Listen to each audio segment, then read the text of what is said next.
नागपुर के नंदनवन थाना क्षेत्र में एक मासूम बच्चे के साथ अनैतिक अत्याचार की गंभीर घटना सामने आई है। इस मामले में पुलिस ने 60 वर्षीय आरोपी को तुरंत गिरफ्तार कर लिया है। घटना नंदनवन झोपड़पट्टी इलाके में हुई, जिससे पूरे क्षेत्र में दहशत और आक्रोश का माहौल है। मिली जानकारी के अनुसार आरोपी दिहाड़ी मजदूर है और उसका पहले कोई आपराधिक रिकॉर्ड नहीं मिला है। पुलिस ने मामला दर्ज कर आरोपी के खिलाफ सख्त कार्रवाई शुरू कर दी है। पीड़ित बच्चे की सुरक्षा और उपचार की व्यवस्था की जा रही है।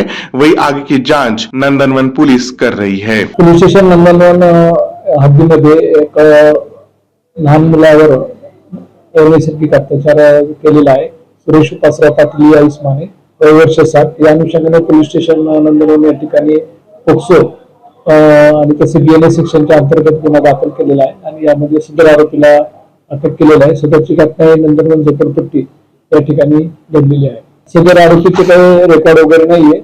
सदर आरोपी हा रेग्युलर जे काम आहे म्हणजे रोजगार वगैरे अशी कामं करतो आणि त्याचं कसं पास्ट रेकॉर्ड वगैरे काय नाहीये।